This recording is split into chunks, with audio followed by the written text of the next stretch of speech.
everyone, and welcome. This is the Random Conversation Podcast, episode 1. This is your boy Looney here with my boys. I got our resident manga genius, Gray Eyes, my boy Zero, Nice to meet y'all. and the Sleepy One. Say hello, Sleepy. I'm sleepy. Alright, gentlemen, this is our first podcast and shit, so we gonna get started. How about that PS5, man? What do you guys think about this? What do you guys think about this? Scalpers. That's what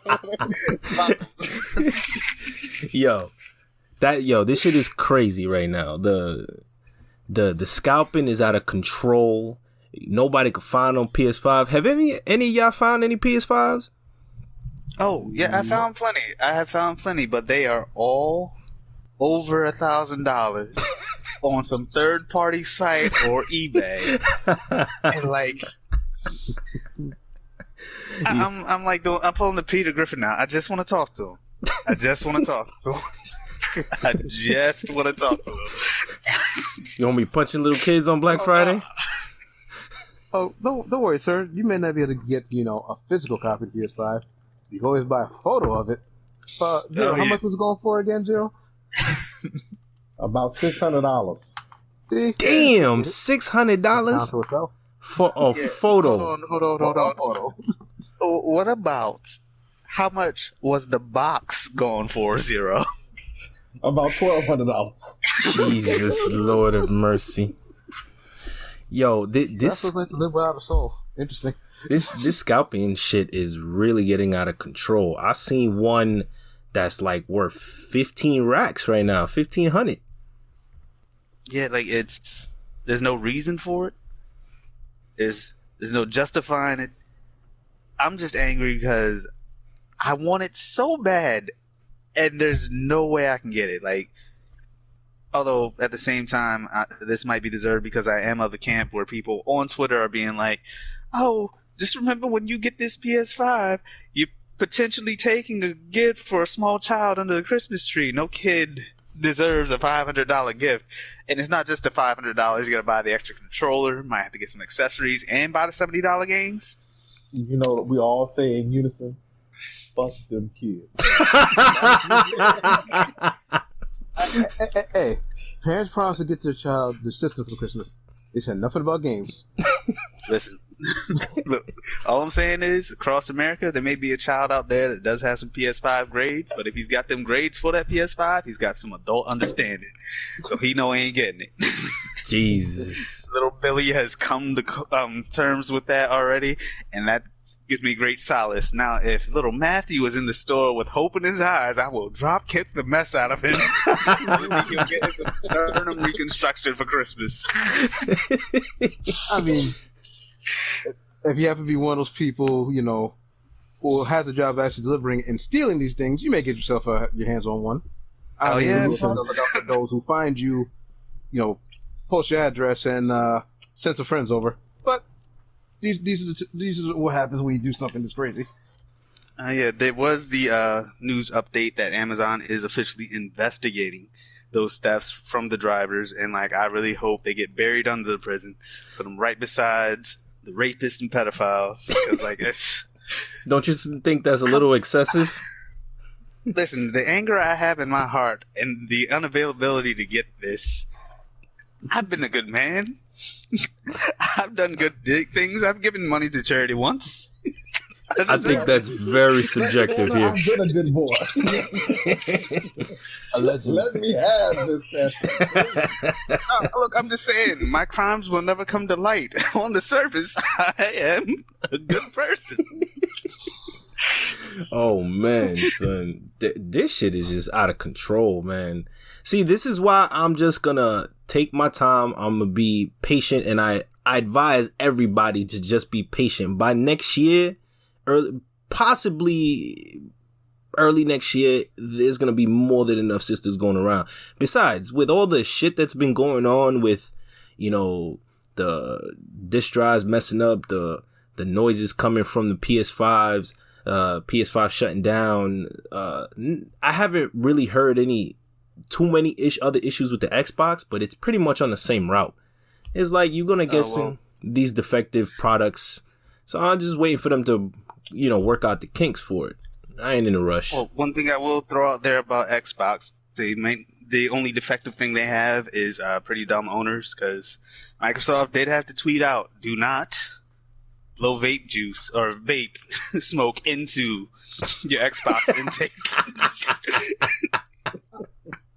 I must admit, I am very curious. Who and how many have done this that they themselves have to make a statement? The Who, people that own vapes and Xboxes.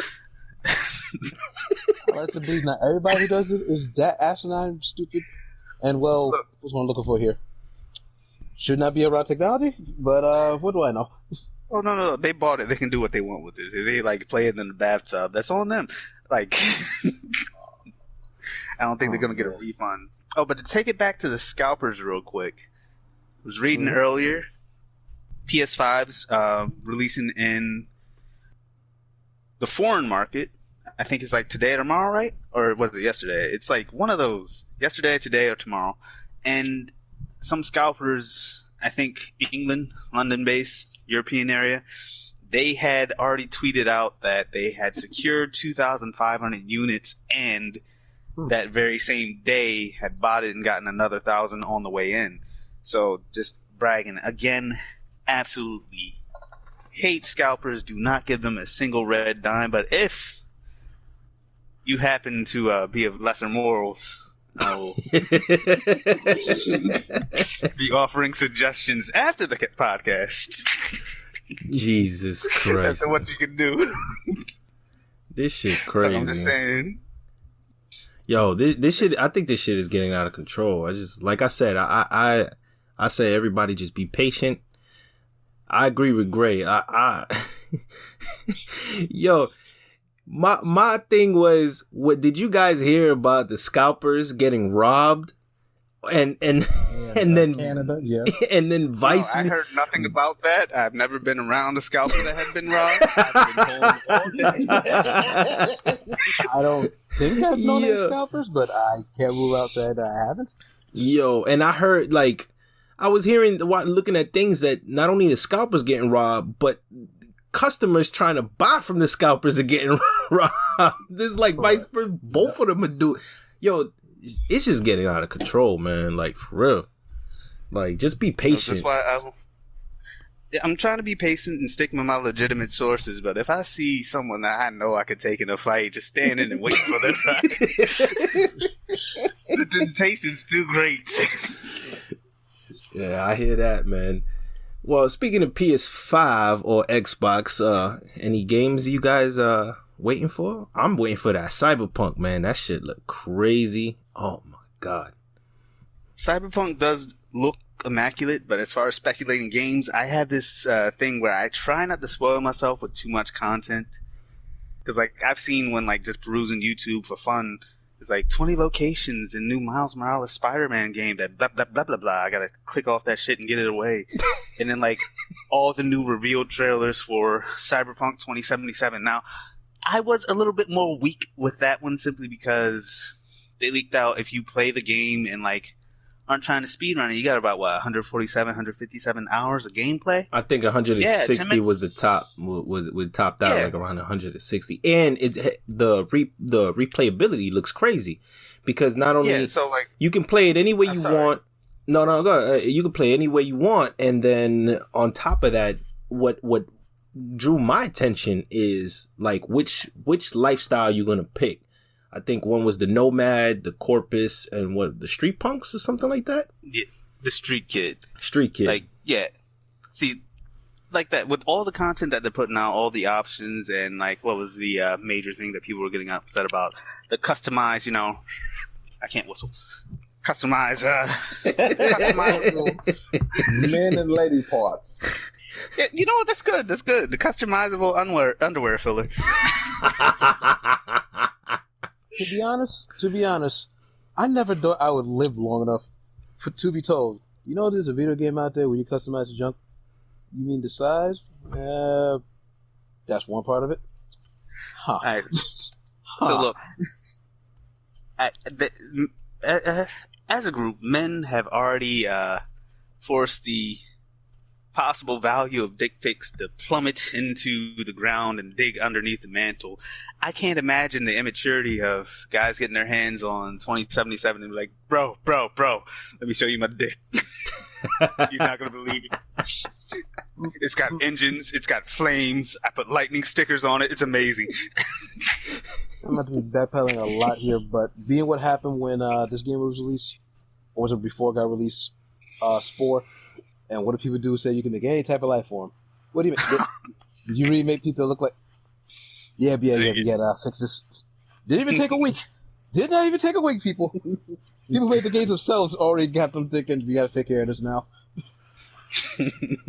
Yo, this shit crazy, nigga. But I'm really looking forward to Cyberpunk, and I just don't understand why some people are so impatient. Like, you know, everybody's been bitching, oh, they delayed it again, and blah blah blah, and this, that, and the third. I was like, yo, if the way the gaming industry has been the last couple of years, like, I feel like if they're gonna delay it because they still want to polish and do work on it, then fuck it, delay it, because I feel like we're gonna get a better quality product.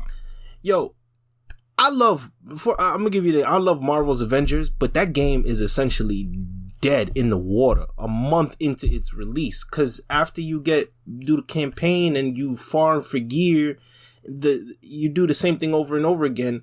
It gets too repetitive and there's nothing fresh, nothing new. And then, you know, the stifling loot system and all this other stuff. But the game has a lot of potential. The gameplay is hugely fun. Like, the multiplayer is fun. All the characters are unique. I love it. But it's essentially like a lesser version of Anthem. And we know how that bomb turned out. Yeah, I was going to say, like, for a long while, with new game releases, it's been more of like, here's this polished turd or here's this polished ball of dirt. Like, more recently, Godfall. Isn't that getting some horrible reviews right now? Oh man, they say, I think it was Skillup. He had mentioned, I think the title of his video was like, it ain't Anthem, but it's still bad. I was like, damn, for a PS5 launch title? Come on, man. Now, the other thing I'll say as far as critiquing 2077 and its delays, might be careful with what we say as far as critiquing it, because I'm positive someone just over there looking at everything with a microscope. Like, there was one perfect copy of 2077 that just made it. It was perfection, and a speck of dust landed on the package, and he was like, "Burn it, incinerate it. It's not perfect anymore." Yo, man, it just really bothers me, because sometimes like with some of these new releases, like, especially the consumer base, like, don't get me wrong, I'm not knocking anybody, but at the same time, it's like you like, give me now, but then when you get it now, you give these companies, these AAA companies, the ammunition to release a broken product. And then when you say, give it to me now, they release it for the short-term games. Everybody goes out and buys the new hotness. And then it's a broken mess. Like, one of the things that pisses me off is that I'm a hardcore Division 2 player. And I'm not done with the game, but it's not my go-to anymore. Like, I'm having more fun playing Assassin's Creed Valhalla, Yakuza Like a Dragon.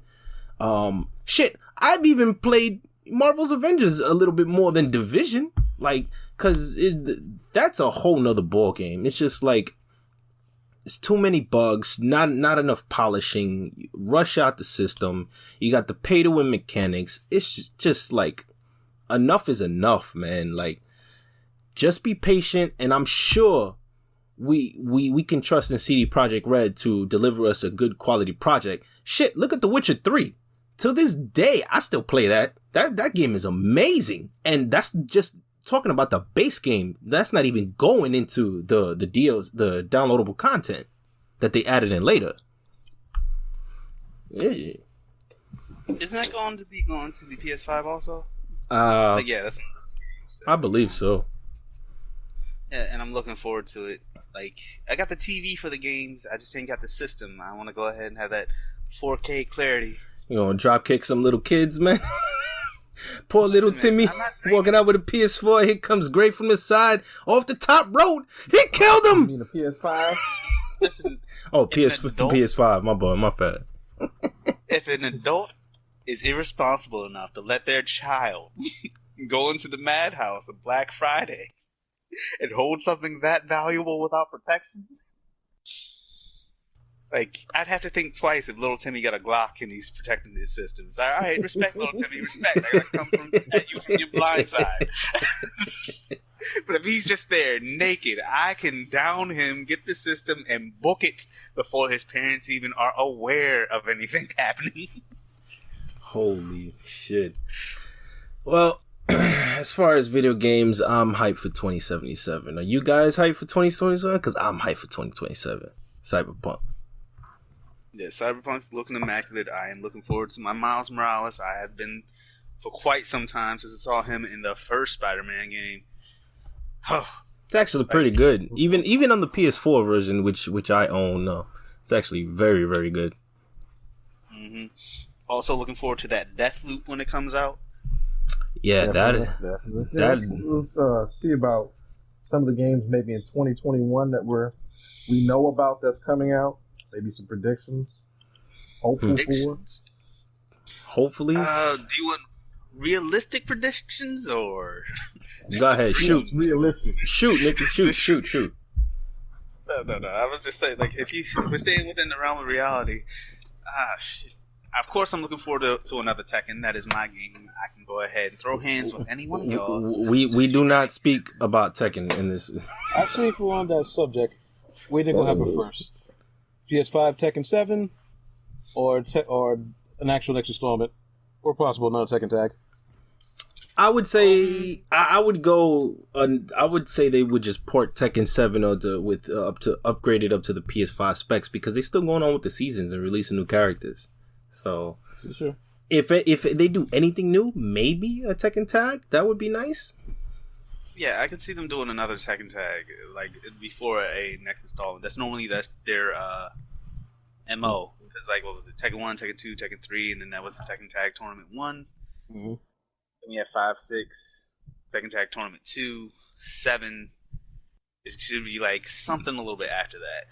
I would love another Tekken Tag Tournament because shit, I had to figure out who my combo is. Paul and somebody. Yeah, completely unbroken, perfectly balanced character. That's all fair. You know that's a load of bullshit. No, it's not. Tekken is a very balanced game. If you had skill, you'd be able to go ahead and take it. Is that a challenge? Yeah, sure. Go ahead. We'll wait till the podcast is over. Don't run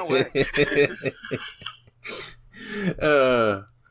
I'll get my ass beat all the time, but I will win one. Some of the games that I'm looking forward to is, of course, something that was just recently announced. We got Mass Effect Trilogy. I am wondering if they're going to have the multiplayer from 3, because I enjoyed the shit out of that a lot more than I actually liked the single-player campaign. And then I'm also excited about what other game is coming up? Mass Effect, and there was one more. I know Deathloop was on the list. I can't think of the other one off the top of my head. But there was one other game I was excited about. You know what, Zero, you just made me have a realization. How are you gentlemen going to feel about like that next-gen gaming if these companies go ahead and cop out and it's just re-release after re-release after re-release? Well, that's what they're going to do. That's what they're going to do. They blatantly said that with their whole beating around the bush lingo. It's like, we want a smooth transition into next generation. That means they're just going to port all the biggest titles from the PS4, Xbox One, whatever, onto the next gen systems. And then probably like in another year or two, we'll start getting games specifically tailored for the next gen systems. Like, you know, I think the only one would at the moment was probably Godfall, and it seems like a fun game. A lot of people are saying it's fun, but it's also not that great as of a launch title, which is kind of disappointing. But I'm just hoping not to have like, oh, this game that I beat 3 years ago. Oh, what about this game that I beat 4? Like, don't give me nostalgia trip and hit me with like something new and amazing. Like, I didn't buy this setup for nothing. Don't laugh at my dreams, sir.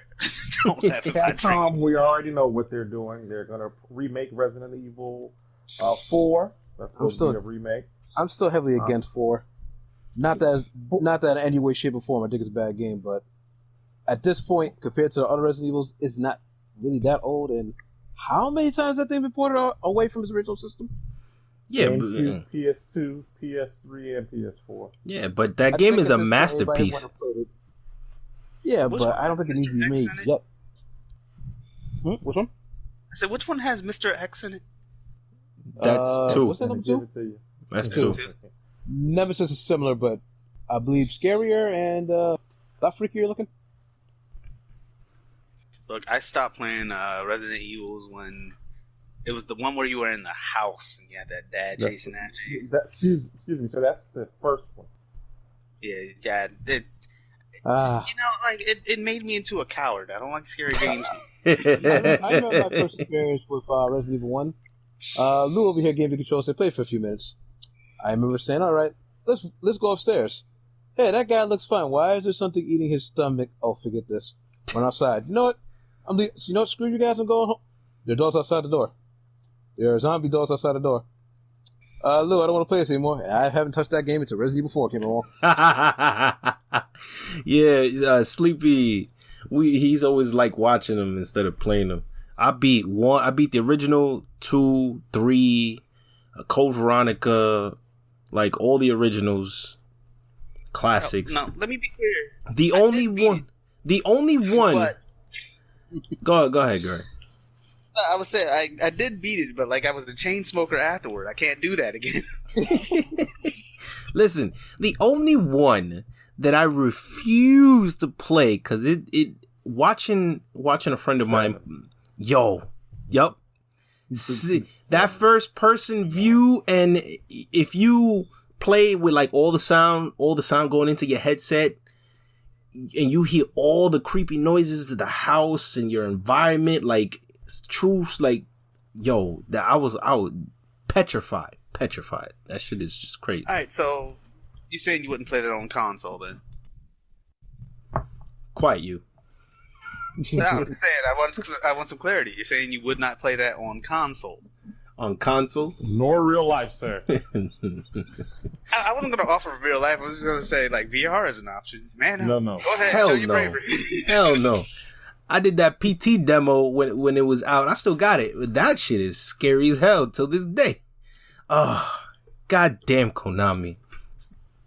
I saw 5 minutes of Silent Hill 2 and Pyramid Head and immediately said, I am never touching this. What weapons you have? Oh, you got this 2x4. Yeah, no, I'm not about that. You come back, you tell me I got at least a sledgehammer or a shotgun, then we can talk.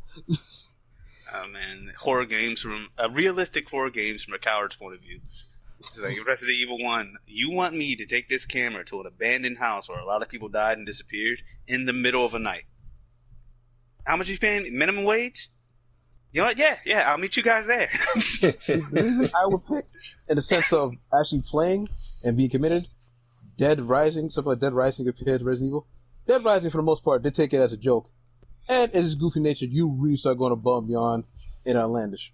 And remember, unlike Resident Evil, where for the most part they actually are trained to handle a gun, this guy has a limp. He can't even run properly the whole game. So you already had disadvantage. So you gotta make do a lot of craziness. That's crazy. When did I fall in love with Resident Evil? What was the game where you could pick the different characters? I just remember one, he like was a train engineer, or he worked as like a subway conductor or something, and like his special skill, he had a coin he could flip. Whenever it landed on heads, good things would happen, but if it landed on tails, you were fucked. The way you talking about it, I'm assuming that was the online one, which I believe for the PS2? Yeah, it was PS2 era. Yes, the online game. That's when I started heavy messing with Resident Evil, but that was also the same time where, those graphics look so bad now in comparison. We've come so far. I still have a weird relationship with Resident Evil, because it's a game I know a lot of, less for me playing, more by one, being surrounded by people who consistently play the damn thing, and two, I have a relative who actually bought Archer files about everything up until Resident Evil 4. And then I have a friend who was so bored one time, he literally printed out the entire history past Part 4. And because I had nothing better to do, I actually sat there and read it with him. Yeah, that's crazy, man. Yeah, well, shit like PT we're never gonna see. That would have been interesting, though. Oh yeah, Konami blocking the transfer of PT from PS4 to PS5. That is kicking the teeth for people that had it on their system. Damn. I don't know if that's just pure spite, or they really don't like money. That's the only two things I can think of. It's definitely spite. Anything with Kojima's name on it, they don't want nothing to do with it. They don't want people to have any enjoyment from it. If they could walk into your house and delete it off of your system and then leave, mind you, they're not going to take their shoes off. They're going to be muddy as fuck too. That's how rude they are. They wouldn't do it. Yo, like the falling out between them and Kojima. Like, I hope Kojima is just, it doesn't matter. Whatever he makes, he could go ahead and actually film himself shitting into PS video game cases, and I would still buy it just to support him, just to spite Konami. Like, how dare they? Like, I'm so mad about what Metal Gear Solid Survive could have been. Yo, that train wreck, that garbage dumpster fire of a game. I remember that. Game. Yo, a game that single-handedly killed one of the greatest franchises of all time in gaming history. There, I said it. Holy shit. One game will have to create it for it to go down the drain. Like, I didn't even buy the game, but I saw the horridness. It's like, oh, you want an extra save slot for another character? Guess how much that's going to cost it, and it's not in-game currency. Oh boy, no. $10 US dollars. Oh, you need some extra space for your weapons? Guess what else you need? That's right. Konami took the EA model. We're going to just start shitting on our customers after we lost our golden goose. Yo, they're doing well with they're doing a lot of mobile games and free to play microtransactions, the usual, and they're heavily invested into these pachinko machines. And right, look. And the thing that pisses me off about these pachinko machines is that they're using their gaming properties, their IPs to dress it up nice, these gambling machines. I was like, yo, you have a vast library of classic and well-beloved intellectual properties. Why the hell not invest money into making a proper game? At this point, even if they did, I wouldn't even mess with it, because fuck Konami. Look, they can't make a proper game. Like, the comparison between what they used to make and what they make now, it's like they've gone from supercars to, like, a fucking matchbox with some round stones on it to simulate wheels. Like, it's nowhere near, it's not even the same realm of comparison. Kojima gave us art, and then they gave us turds in boxes. Stop making that comparison now. Well, I'm glad that Konami was able to link up with some Sony developers, because Horizon Zero Dawn was the company that gave him their engine, and he was able to make Death Stranding. He is working on another game, so I'm actually quite excited to see what that's going to be. The property that I would like him to get is Metal Gear Solid, of course. I would be interested to see if Sony can pull off a deal to where maybe they can get the license to use a franchise. I would be interested in seeing that. Maybe Silent Hill or Metal Gear Solid would be nice. I would love for him to actually finish PT, because, like, I'm still hooked on the deal between him and Guillermo del Toro. Like, they were supposed to do a game and a movie together. Like, just working with each other. I would love to see that come to fruition. And, like, the dream would be, like, all right, you know what, since Konami screwed Kojima over, let's go ahead, have him and Guillermo make their movie first, and then have a game that ties in. Or vice versa, a game and then a movie that ties in. Either one, I'd be hyped for it. Favorite game director, favorite director, just overall. The game would just sit in my library. I'd buy it to support him, but I'm not playing that game. PT Why not? PT was enough. You're telling me you wouldn't jump off of a cliff into the darkness and just brave it for the sake. Oh, you've already paid for the rights. We're gonna let that ticket sit there and be that could have been what it could Look, be. sir, you've already stared into the abyss and witnessed it stared back. It's time to jump in and see what's looking at you down there. No. Just put on a diaper, you'll be okay. Don't soil your fine jeans and linens. Well, that's interesting. Well, moving on, have you guys been keeping up with your manga? Our resident manga dealer, Gray. Yes. As far as manga dealers, for people that do not know, mangas are comics or graphic novels originating from Japan. There's also manhwas, which are comics and graphic novels that originate from Korea. Basically, they portray different stories, much like comic books, only typically artwork is very animated, and most of the mangas are in black and white, I think. But as far as that's concerned, some of y'all might be familiar with certain mangas because they're huge popularity. So, for example, One Piece. I think, who on this planet doesn't know what the hell One Piece is at this point? Women that be like, niggas that play video games are like trash. So, anyone from that camp. And we let them women know they're for the streets and the streets only. Exactly. If you can't appreciate my hobbies, I can't appreciate you. But yeah, anyone that don't fuck with anime, they probably don't know what One Piece is. There's also Boruto. I know that one's really popular. Also, whenever we talk about this, I am going to stray away from the mega popular mangas because I mean, they're already out there. They're the mainstream, you know. One of my favorites as far as the mainstream ones is My Hero Academia. That oh my god. The anime is extremely well done, but the manga, I'm currently up to date. I don't want to give no spoilers for anybody, but whew, Lord Jesus have mercy. It is fuego in every literal term of the word. Fire. Now, let's see. I had thought about very roughly what mangas I wanted to talk about, and I figured, you know what, let's start off with ones that we have been reading. And I know one that we've been reading. Sleepy, I believe you're the furthest behind. So, gentlemen, be careful with spoilers. Red Storm. Oh, Jesus, Lord.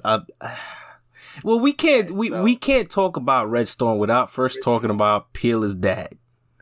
I was about to get into that. Because that my segue. that Peerless Dad, boy. Oh my God.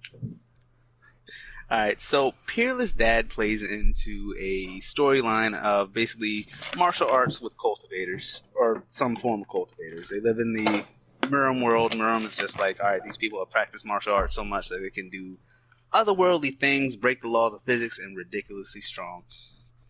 So like they have sword masters that are punching with a fist, guys that can like harden their skin so that swords break against them. Monsters, basically. Now, in Peerless Dad, it is about this warrior called No.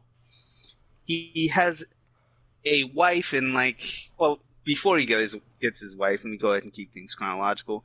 He spent his life as a warrior and ended up becoming a all-around problem solver. I'll explain that a little bit later, which I will also do.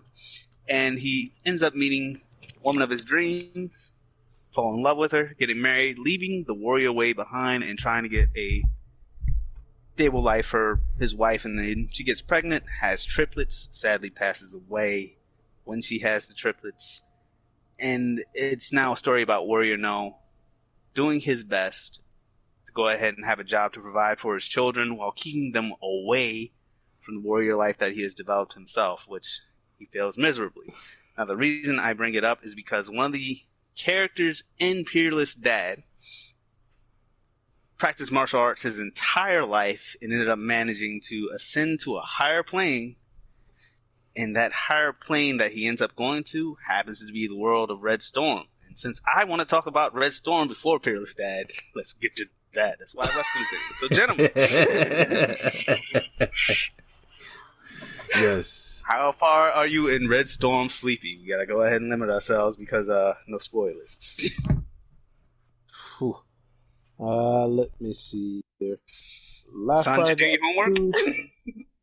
Well, the Mr. Smiley Man with the mask, who's trying to talk to main character, and they backstab the people he's supposed to be working with. That's literally the last thing I've seen. Oh, all right. I'm trying to remember. Smiley Man with a mask? It's like kind of like a pumpkin head with a mask on. With look at the most faces look like a mask. Look at where the witch is at. The dude white. made out of energy. Yeah. Yeah, so like that's like towards the end of the warrior test, isn't it?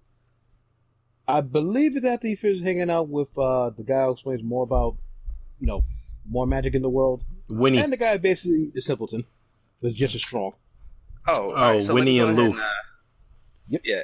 I forgot. Synopsis for Fearless Dad. The dude that sends in from the world of Fearless Dad into Red Storm, once he appears, he is just floating in the air, and then he thinks to himself, I'm having the sensation of falling. So this is the world of immortals, and then he lands into a pile of sand. Turns out he teleported into a giant desert. He has no idea where he is, has no idea where to go, so he just starts walking in a direction until he runs into a little kid on a horse that's relieving himself, taking a little pee out in the desert, because I guess you can pee anywhere out there. It's like a giant litter box. But once he meets this little kid, he tries to communicate with him. They both realize they don't speak the same language. So this man is just like gesturing, I'll follow you. Lead the way, kid. And the kid's like, hey, get on my horse. It's easier than walking. So the guy's like, nah, just go on forward. I'll follow you. I believe riding back towards his village. I believe the master's name is Chung Myun Hoon. Yep, I'm just gonna go ahead and avoid that. Sorry if I butchered the name. Yes, I agree. Yeah, I'm not even gonna try to butcher any names. Just gonna be like, yeah, I can't say that. So, the master guy following the kid on the horse. One of the first interactions that they have is the kid is like, this guy's arrogant, thinking he can keep up with me and my horse. So he starts going a little faster, and the dude's just walking behind him, keeping pace somehow, but still walking. He's doing the Jason. He's doing the Jason. That is perfect. He's doing the horror movie walk. The faster you run, the slower he walks, and he's still on your heels. Kid ends up tiring out the horse trying to do this, and then he realizes this dude is different. It's long story short, that guy, he hangs around, learns the language, understands the village, and ends up becoming this character's master. He starts teaching him martial arts. Now, this character, he is the young Glow. Glow is a term that they use to identify the kings of the different desert tribes. So the kid's the young Glow. His name's Yulian. Again, butchered name, don't really care. So the interactions between them is this master from another world is training the young Glow of this tribe, and the kid is slowly on his way to becoming broken. Master goes ahead and teaches him all the proper ways to do everything proper. How to breathe right, how to stand right. Yo, that shit was hilarious. Right. That was some brutal ass training, but that shit was hilarious. Yes, the master's training method is he will correct. Wait, great. You did not mention the holy weapon. The stick of love. The stick of love. Yes. The stick of love is a stick that the master used. He will hit the student hard enough to let him know, hey, you're doing this wrong. So when I said you're standing wrong, you're breathing wrong, you're blinking wrong, he also hit him while he was asleep and let him know he was sleeping wrong. And the worst one of all, little boy had drank way too much water. He went out of his master's sight up to a tree. And then somehow the master appeared over his shoulder. And little boy, and he was like, no, please. The master's like, you're doing that wrong too. Whack. Right in his little boy parts. Poor Yulian. Yes, this is the chapter of child abuse in this manga, and it is lovely. Yeah, But the storytelling in this particular manga is just great, man. It's amazing. The character development, Yulion specifically, I don't mean to jump in like this, but he becomes go ahead. hella broken later. Hella broken. And that's not even to say that his master is like thousands of years more powerful than he is. He's just like a walking cheat code. But the main character himself, the character progression, the way he trains, he develops his abilities, he just becomes hella broken. And it makes sense. It's not like you're just overpowered from the very beginning. He actually, the one thing that I do admire about his character, he actually puts in that time and effort into it. Mind you, you could consider this kind of similar to a shonen because he's kind of simple-minded. You know, those characters, Luffy, Goku, Naruto, they become... Well, not that simple-minded. This guy's got a brain. Oh, yeah, no. Dumb, but he's not the fastest. He's not dumb. Not like the aforementioned other mainstream characters, but he definitely is. I would say if you would categorize him as, let's say, a video game, I'm gonna use the analogy of a video game character where you allot his stats. His base stats are all round. Like, he has good intelligence, great strength, endurance capabilities. He learns quick, he trains hard, and his effort is rewarded immensely. Oh, there is one thing I definitely want to mention before we go any further. The author of this series, again, getting ready to butcher some names, Kyung-chan No, and the illustrator Park Hyun-id, and the publisher is Daum, D-A-U-M. Just wanted to throw that out there. Credits where credits due. Absolutely. You can go ahead and look it up. I do believe Red Storm has 386 chapters. Yeah, it's I think 87 recently. I'm looking it up real quick. Just pulling it up, and 388. We were both wrong. Well, you were more wrong. Yeah, it's a hefty manga. Definitely support the creator, the artist, and the publishers, because the creator, is he the one? He's also the one involved in Peerless Dad, correct?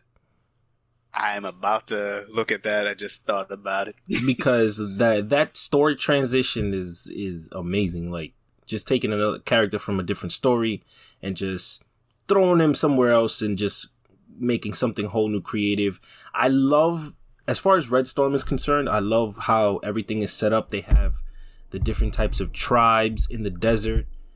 Each of them control a certain portion of land. They have the oases that they guard that provides them their sustenance, so like water and such resources and stuff like that.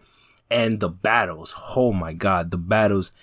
If I were to ask for anything to be animated as an anime or animated, I would love this particular manga to be adapted, because it has more than enough content, and I think it'll be one of the sleeper hits out there. Yeah, and just looked it up. I don't see where it says the author, but it's the same publication, Daum, D-A-U-M. And it says that the artist is Lee Hyun-seok. I believe I said that right. And I don't see the author. I'm assuming that it's the same author, but I just sort of like looked it up real quick. But yeah, Peerless Dad, Red Storm, definitely go hand in hand. The stories, you don't have to read them both, but because of the way that they are sort of put together in the same different world, if you get what I'm saying, I do believe that at the end of the storyline there's going to be a culmination where they meet up, and I am looking forward to that. Sadly, Red Storm is finished for the first portion, because Red Storm was written from the age of adolescence of the main character Yulion until he goes to adulthood and achieves whatever goals he set out in front of him. And again, that happens across 388 chapters. It's an extremely well-written story, well-balanced for the characters. Yulion never becomes too much stronger than his compatriots, and he definitely never becomes stronger than his master. The world building's great. The what's the word for like when they make the power systems? Yeah. The power system's amazing. Power scaling. I love his Yeah. crew though. The crew he develops, Yes. all the friendships, all the bonds that he makes. The different personalities. Some of them become super broken too in their own way. I like the way they meet, or should I say the Bronson story more readily. It's different from how they normally do it. You know, you have to go do a whole story arc. Or, you know, like Naruto, they were around the background, but as time went on, they got more shine. Like, oh no, they've always been around, just they weren't worth mentioning at the moment. But he knows them, he has different relationships with everybody.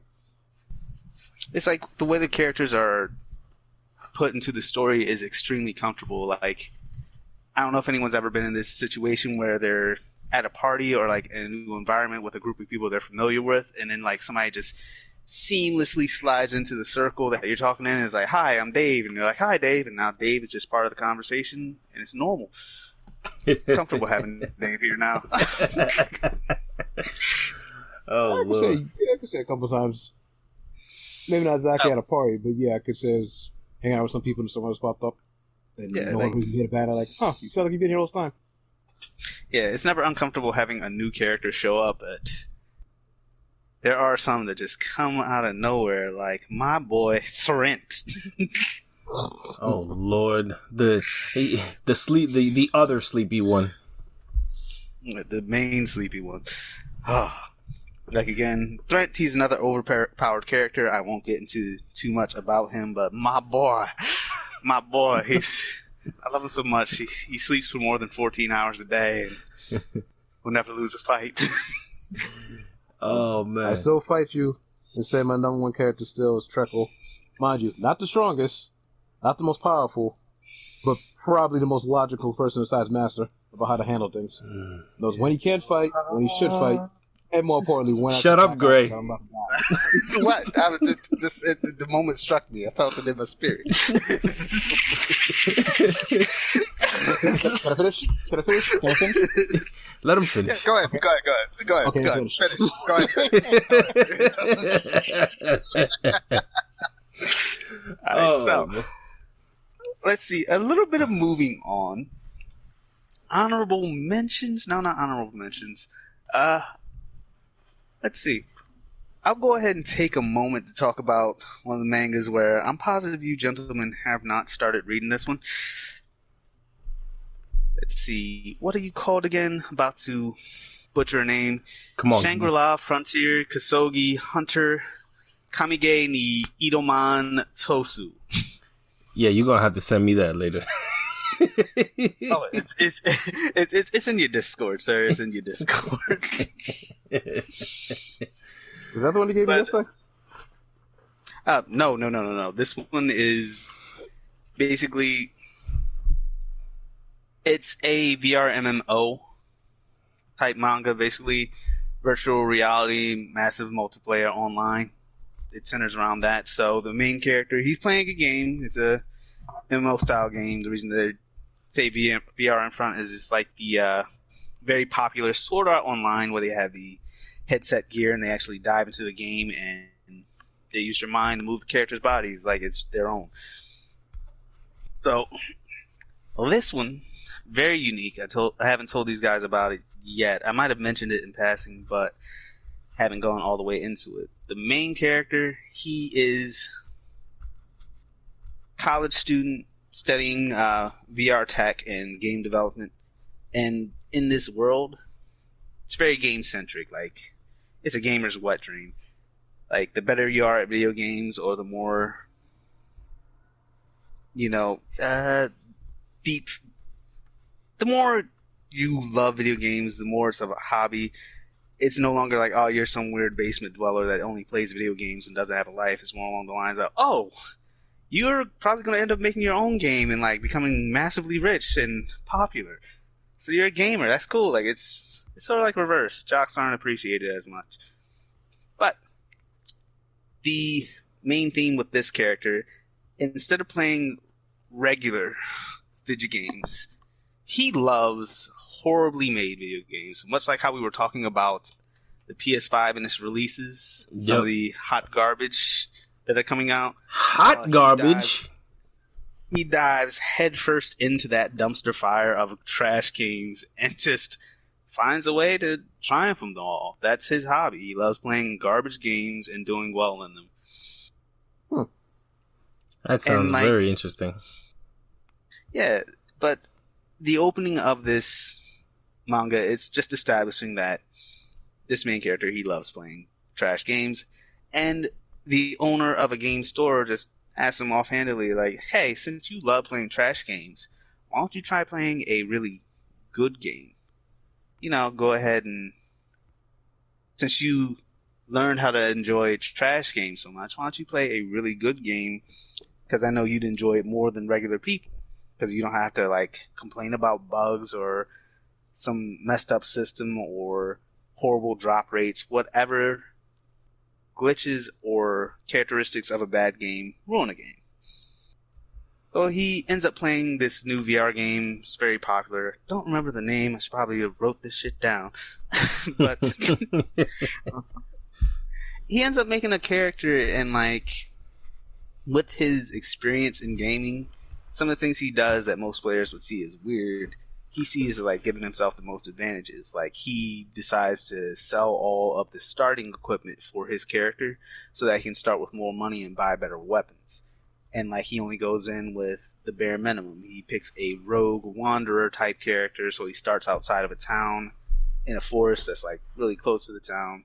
There's monsters in there, but the way he set his character up, he is somehow broken at the beginning. Beating animals that most people normally can't beat. He forces himself to encounter a lot of rare animals. And like, that's just his starting point. He's giving himself as many advantages possible with his experience with bad games to make this game a better experience for himself, and seeing how he just goes through this new game world, making himself broken and not even realizing it. Like, one of the spoilers I'll give is, in the game, they have, you know, the basic classes, your swordsman, your tank, your, like, well, tank, DPS, mages, healers, all that kind of stuff. They don't really have certain classes. Well, he's the first one to ever find out how to tame a different type of monster.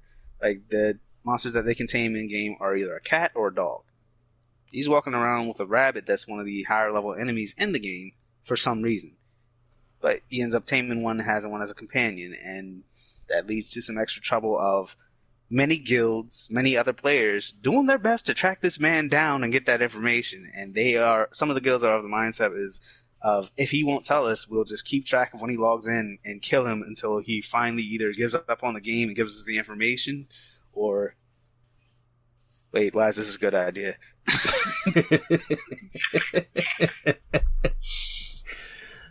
It's not that. Yo, that sounds very interesting, man. I'm definitely gonna dive into that one. No, switching it back to where we can have everyone talking. Niggas, are y'all up to date on that beginning after the end? Of course, bruh. Come on, man. That damn. I can't. I need my fix, bruh. I need it. I need it right now. Oh, Lord right, Jesus. Oh. Who wants to go ahead and give a synopsis of that sweet, sweet beginning after the end? Well, I guess I could jump into this one. Basically, beginning after the end is about this kid named Arthur. He has essentially been reincarnated in the new world. In his previous life, he was a king, a sword king. He was born of low birth. He rose based off martial skill all the way to the top, and eventually became what's known in his previous world as the Sword King. Basically a king, but through martial achievements. And I believe it was set in modern times. So when he did pass away, he was reincarnated. But he was reincarnated with his soul and his memories intact of his previous life. So he was at the point of conception in the womb. he was talking to himself, thinking.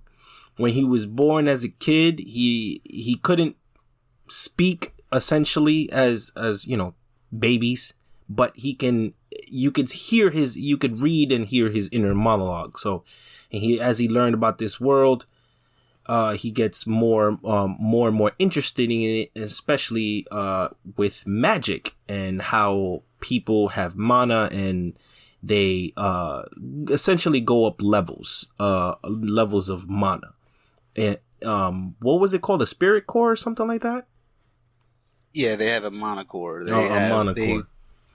They gauge the level of your mana core based on the different colors. It starts off as white when it first forms, and then like it scales up in different colors until it becomes extremely dark. So I'm not so sure on the color thing. You guys take that.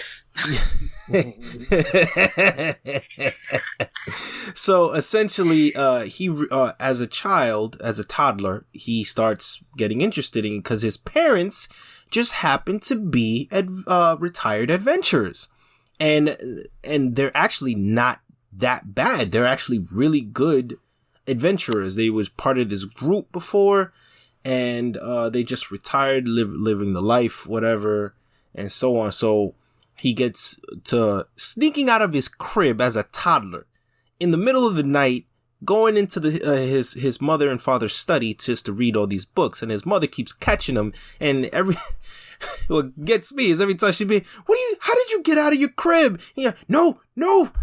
He starts bobbing and weaving like a baby. I want to read. So if I can interject real quick, just want to throw out there because I pulled this up. The author of Beginning After the End, he is Brandon Lee, but his pen name is Turtle Me. And the illustrator is Duta Pramana, and his pen name is Fuyuki23. Yeah, so support give him the proper dues, because the art style and the storytelling is amazing. So continue the synapse, long story short, it goes throughout his adolescence up until he's about teenage years, give or take. That's where the story currently is, and he is just hella broken. Yeah, like I love the fact. So Arthur, the world that he comes from before, like Lou said, is extremely modernized. They had vehicles, they had flying machines, they had skyscrapers, but like they did not have the mana. They did have a form of ki though, and that's how Arthur became like the king. Like their kings in that world, instead of having like armies fight one another, they had their kings fight. So their kings were basically the best warriors, and Arthur was a representative of a certain nation, and he stood atop that nation for a long time until he just couldn't handle it anymore, retired, and then died of old age. So after he died of old age, he goes to the new world. They have magic. It extremely interests him, and one of the character progression traits that I liked is he realizes he is so interested in magic that the skills that he had honed in his previous life, they gotten rusty. Man can't use his sword like he used to. Thinking to himself, I could have easily beat my father. Where are my skills? As a fucking toddler, as a kid. Oh man, yeah, the story is great. It's definitely a recommendation that I would give to anybody who listens to this podcast, because and it's just amazing. Support the creator and the artist, because it's definitely worth the read. I think it's about 70s as far as chapters, so it's pretty meaty. Definitely worth your time. I think it just made it to 80. I think. Yeah, definitely worth your time. Yeah, it's at 84.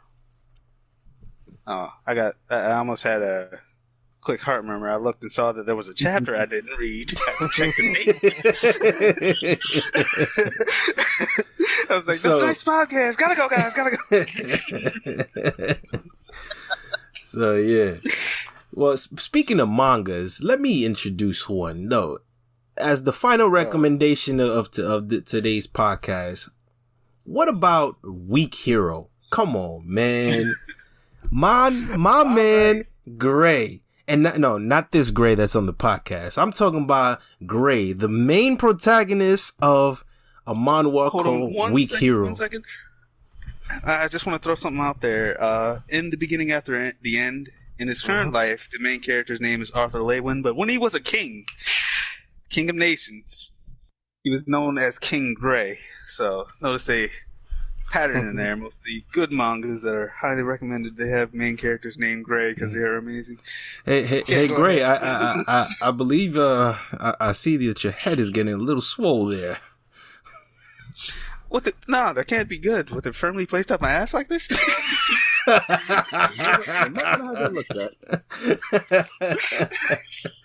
So, getting on to Weak Hero, Gray, you wanna let the people know about this? So, synopsis of Weak Hero. It is a school-centric story. So most of it takes place in high school. The main character, his name is Gray Yuan, I think. That is correct, Gray Yuan.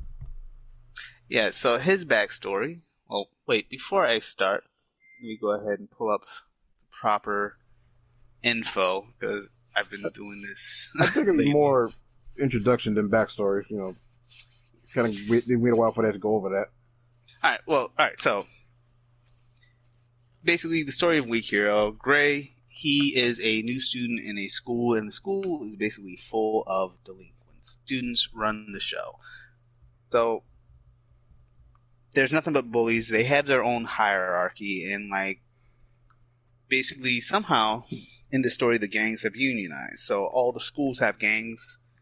But all the gangs are based around the schools in the area, and the area has been secured by what I believe the main protagonist, Donald Na. Now, where Gray comes into the story, he is a new student, and his main character trait, his appearance, he's weak, he's lanky, skinny, doesn't look like he'd weigh 90 pounds soaking wet, has feminine features, long eyelashes. I guess he'd be attractive as far as how Korean women view their pop idols. So he could be a K-pop idol. That's basically how his features are. But on his first day of school, when he is targeted by a bully and subsequently attacked, this man shows that he has fangs bigger than anyone in the school because he is extremely brutal. He has no hesitation in picking up anything as the weapon.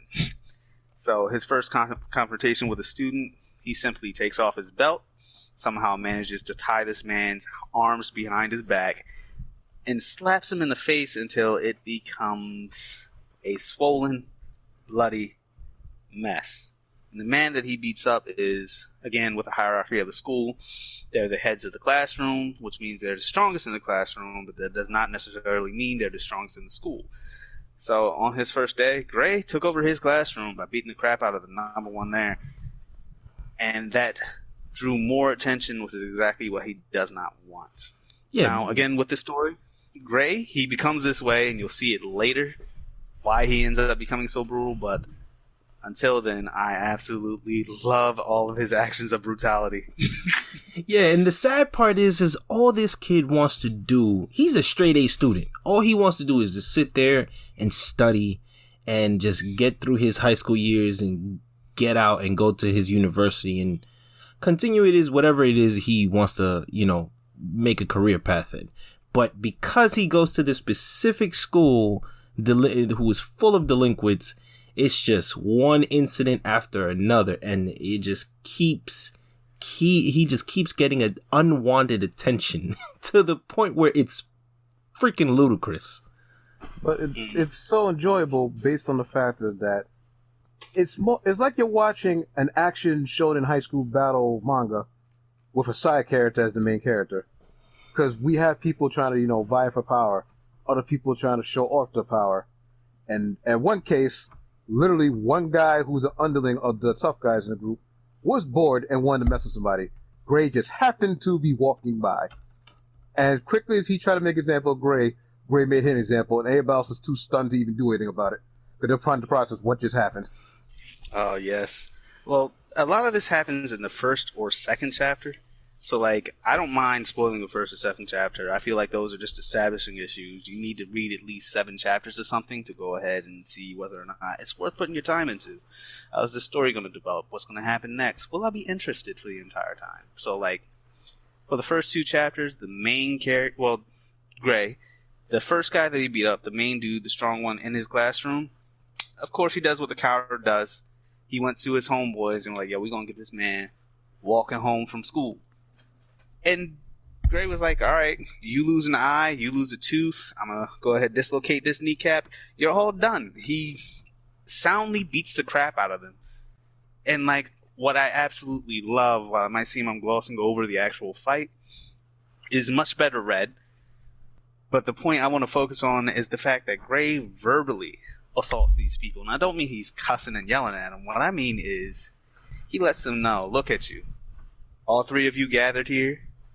All of you. Been in fights most of your life, I'm guessing. All of you. Individually, way more than me because I'd be 90 pounds soaking wet. And you call me a coward for using underhanded tactics? You have me outclassed. And then he beats the crap out of them anyway. It is a glorious sight to behold, I'll tell you that much. So, Weak Hero, high intense school delinquent webtoon created by Pass and Ryzen. So, be sure to support them. Check that out. It is definitely recommended. So, it's one. I also want to point out it is extremely violent. There's going to be mild gore. Somebody gets pencil through the hand. There's several injuries. There's blood. Yeah. There is no gore in this one, but it does involve one person's eye, a lot of pain, and a book. Just for everyone. Oh my God! What about the soda can and the curtain, sir? Like you. Wait. That's spoiler territory.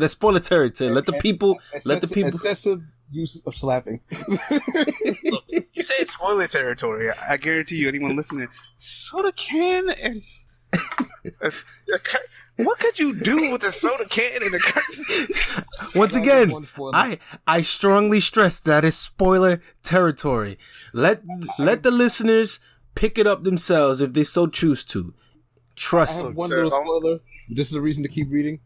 What do you do in a brawl if someone gets hit so hard it sounds like a boulder smashing into something to the point everyone must stop? That was not the sound of bone hitting bone. That was not the sound of flesh hitting flesh. What made that noise? And then they hear it again. That's not a fist. What is that? Is this a fist? Is this a human fist? Did I get hit by a human fist? I mean, Superman does some outlandish things. Even in manga, people like Goku and Luffy do some outlandish things. But you never heard someone get hit so hard that everyone in the room must pause and stop and say, what is that horrible sound? Yeah. Yes, hold on. I want to go ahead and do a little bit of dry snitching. Zero's been reading this entire time. That's why he's been quiet.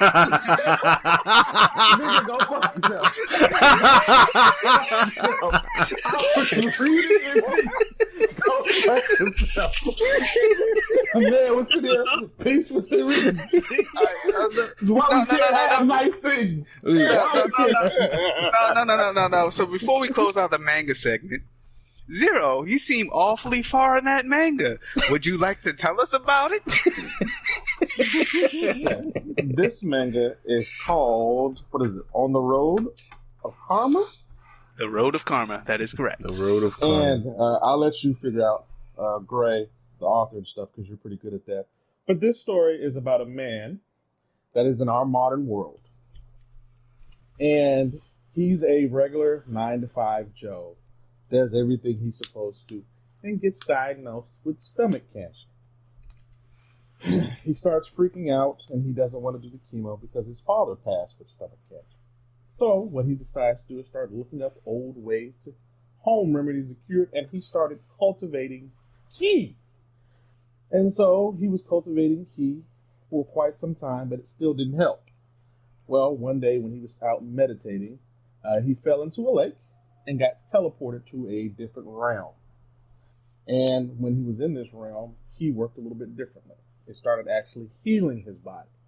So he cultivated to his ki and started training and exercising until he went from a sickly, middle-aged man to looking like somebody like Clark Kent. Jesus Christ. The very first thing that he ran into was a panther. And then after the panther, he ran into some orcs. And so he had a makeshift weapon, which was, isn't it considered a slingshot, Gray? Yes, he had slingshot like the David and Goliath style slingshot. So two you strings with that. Yeah. And also, throw it. There's one thing I want to point out. Zero is absolutely correct. He ran into a panther for his first problem, and I just want to remind you, he's in a completely different world. So, like, while he may say panther, don't think panther size. This thing was like twice the size of a tiger. And I mean a full-grown tiger. Jesus. And one thing I just want to say is, like, when he says that the key in this world works different, he outran that thing. Yes. After training and working on his key and looking like Superman, when it started chasing him, he lost sight of it after he started running away. Mm-hmm. And so that's where he got the idea, well, if I can outrun it, maybe I can beat it. And so he made his slingshot and started using that. And that's where he first took down a panther. And then after taking down the panther, some orgs started kidnapping female villagers. And so he helped out. And then it starts getting into the story. But that's the beginning of it. So, and right now it's looking very good. Right now it only unfortunately has 40 chapters. I think I'm getting close to 36 or 37. So I'm going to be at that very sad point in my life where I'm done. Reading this entire time. All right. So also, Zero was right. I'm pretty good at doing this. The author, Jun Hyung Kim, and the artist, Seung Hyun Bang. Yeah, make sure you support your author and your artist. Yes. Make sure those are our recommendations for the week. Make sure you support the authors and the artists because they're delivering very good quality stories and artistic creativity. It's sad to say because our Western comics, which I'm a big fan of, have been stale for the last couple of years. So yes. Well, they are making some steps forward in the right direction because of that X-Men doll. Oh, absolutely. The Jonathan Hickman, man. It's just because of one man, Jonathan Hickman. That House of X and Powers of X. This past year that released. Oh my God, that was one hell of a new beginning. I would say it's one hell of a new beginning and a step forward for the lore and the mythos of the X-Men and mutants in general. Oh yeah, because like before this, because we were discussing this before, the hill I would have died on is the X-Men comics are trash. Like that's you would not have been able to move me. And they were for a time. They really were. You had, I don't know, I don't even remember X-Men Gold, X-Men Blue, all types of nonsense going on. And I'm just like, ugh. The only consistent Western comics that have always been good is anything related to Batman, unfortunately. Although I am extremely pissed with Tom King's recent run.